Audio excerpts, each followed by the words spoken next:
Lijep pozdrav! U ovom videu ćete saznati sve o upravljanju dokumentacijom unutar BIM Plusa. BIM Plus korisnicima omogućuje upravljanje 3D i BIM modelima, ali isto tako i dijeljenje dokumentacije. Podržava import i eksport svih tipova datoteka. Ulaskom na projekt i odabirom Documents pristupamo ploči za uređivanje dokumentacije. BIM Plus je automatski kreirao General folder. Riječ je o mapi koju po defaultu svi sudionici mogu vidjeti. Unutar ove General mape možete po potrebi kreirati dodatne mape ili jednostavno dodavati datoteke s vašeg računala. Za kreiranje nove mape odabrat ćemo narančastu ikonicu Add folder. Upisat ćemo naziv mape i odabrati Add folder. Za dodavanje datoteke s vašeg računala odabrat ćemo narančastu ikonicu Add document. Istovremeno možemo dodati više dokumenata. Klik na Open i Upload. Vrijeme dodavanja dokumenta je kratko, a svakako treba napomenuti da BIM Plus podržava sve vrste datoteka. Obratimo pažnju na informacije koje svaki dokument posjeduje. BIM Plus nam automatski očitava verziju dokumenta. Ta nam je informacija jako bitna kako bismo uvijek koristili aktualnu dokumentaciju. Ukoliko je potrebno ažurirati određen dokument, potrebno je odabrati ga i otići na zadnji stupac i desnim klikom odabrati Update New Version. BIM Plus nas pita želimo li dokument updateati, odnosno ažurirati istu verziju dokumenta ili kreirati novu verziju. U ovom slučaju mi ćemo odabrati New Version i Upload.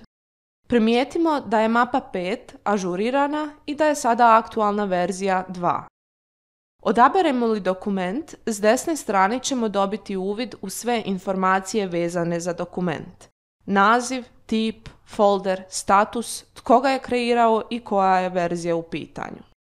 Ukoliko želimo pratiti preuzimanje dokumentacije svih sudionika projekta, BIM Plus nam to omogućuje generiranjem reporta. Također, jako bitna mogućnost koja je u skladu sa trenutačno aktualnim BIM standardom ISO 19650 je opcija Share Document. Ova opcija nam omogućuje da odlučimo želimo li samo mi vidjeti dokumente postavljene na BIM Plus ili želimo da to vide i drugi sudionici projekta. Sve dok nije odabrana opcija Share, dokument vidi samo osoba koja ga je dodala. Pored opcije Share, jako bitna stavka koja je također u skladu s BIM standardom su takozvana prava, odnosno rights. Za svaki kreirani folder i dodani dokument možete odrediti koja grupa sudionika i koji sudionici će moći vidjeti, preuzimati i uređivati dokumente. Dakle, ako odaberemo glavni projekt i na desnoj strani odaberemo Folder Access Rights Settings, možemo odrediti grupu koja će imati pristup, a zatim svakom od sudionika omogućiti hoće li moći samo gledati dokument ili će moći preuzimati i mijenjati verzije i informacije. Ukoliko odaberemo opciju Lock, u tom slučaju sudionici projekta mogu vidjeti dokument, ali ne mogu izraditi novu verziju dok god dokument nije otključan. Svi dokumenti se mogu linkati direktno s elementima modela, no o tome ćemo u narednim videima.